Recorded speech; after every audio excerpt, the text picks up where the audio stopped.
When I say your, you say face. Your face. Okay? Yeah. Welcome to another episode. Man, it's been a long time. Do you feel the time? Yeah. I feel the time. That's what I'm talking about. We have a very special episode for you today. Today we decided to run around in a archaic, ancient place that all of these things are. We have all these places and we have all these things to show you, and we know we have become experts on these different antique items from that's what we've been doing in our brief time where we haven't been on cameras. We've been educating ourselves in these ancient and artifacts, so that way we could travel around and educate you all on the correct use and the various uses of the different objects from back in the day. We have a lot of things to show you today, and we're going to get really excited because we just know all these things that we have for you. We hope we have the same energy that we have today. Are you ready? Are you ready to go? Yeah. Are you ready? Yeah, let's go. Okay, so now we're here at the what we believe to be the maid quarters. Yeah, it's very exciting. Very exciting. These have kind of gone away over the past. They don't keep maids anymore. Yeah, not anymore. Not especially not in quarters. This fine. I mean, these are very good quarters for a maid. So let's take a look inside. Yeah, you want to come inside now? You can see the amazing construction and build of all of these of the walls and everything. The floor is fantastic, and here we see bunk beds, so they could fit a maid here and a maid here, and then they could sleep like a baby maid right there, and maybe there was another bed over here, so you'd have like 4 or 5 people living out of this space. It's very interesting. This is an old maid thing. Hoe that they used to use. You can see lots of their tools and stuff. They don't get used much anymore. That is, obviously that is a fishing rod. Obviously, from just another time back when they used to physically hook them with a wire. So instead of using the line, they just kind of not spear them, but they just kind of. There was no there was no catch and release. Like now they catch for fun, but back then they had to get those fish. And so right here we have this is a really great find. This is a olden times Wi-Fi post. So back in the day, you didn't used to have Wi-Fi in your house. You had to come out to a pole out in the middle of your pasture to get a Wi-Fi signal. It couldn't be near any other poles. They would cause interference. There's no pole. Just by itself. Out. It's not a fence post. Y'all think that this is some kind of fence post? Obviously, it's not, because where is the fence? So this is obviously this is quite a find here at a Wi-Fi pole. Very, very important find. A part of history that built this country is a Wi-Fi pole. Okay, here we can see another along the lines of what the maids would use is this. Okay, now people would have massive gatherings even back in those times. And in those times, what did you do for those people? You baked some cakes and other baked goods. Now for that many people, there was no, drum or anything that was big enough. So you had to use this. Now it was really great. You could put like all the ingredients in it, right?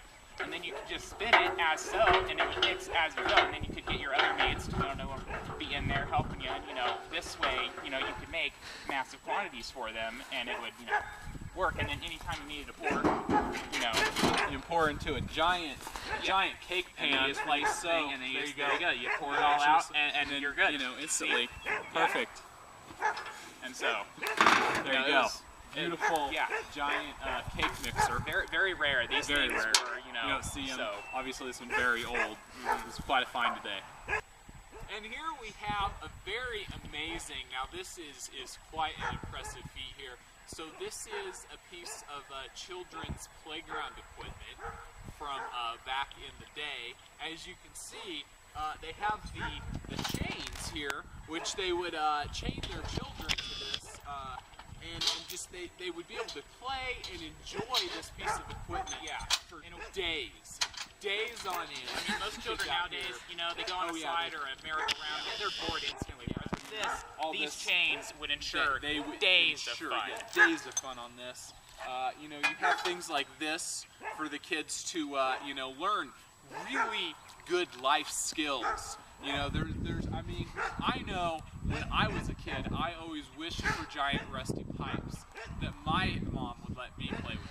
And so, obviously the people who lived here were very fortunate. The children, what could be better when you're chained to your piece of equipment and you have a giant rusty pipe? And these weren't like in town central either. These were usually like out in little ways back where schools, were kind of just out in the countryside. So, when you're chained to something, having, rusty pipes for, whatever, you might need them for is just invaluable. Invaluable. It's important to have a really long leash, for some children, and for that way they could get some exercise and they weren't just, just right here. They could get some distance away from the piece of equipment, and it was important to have one child, to be able to run around that, of course bad things happen, when they get tied up, but, obviously lots of stuff. What about that? I saw you had that in your hand. I know. It was. You're an expert on that piece of equipment. It's quite amazing, really. You see, usually they would have one child chained here, right?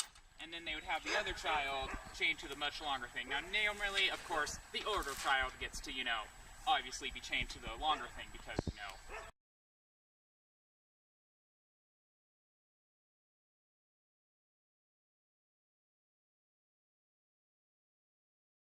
And that, as you can see, is what this was in fact used for.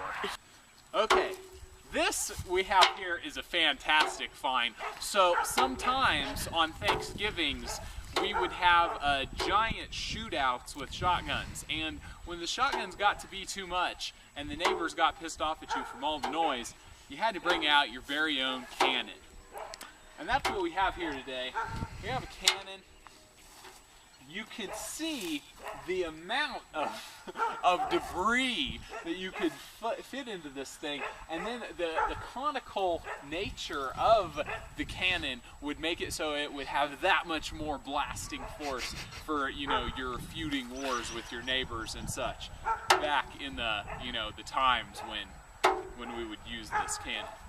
Oh, whoa! Amazing find right here. This we didn't ever think in 100 years we'd ever come across these again. Okay. Wow. Now, so we mentioned the parties with the shotguns. Now this is a huge find. This is what they shot at.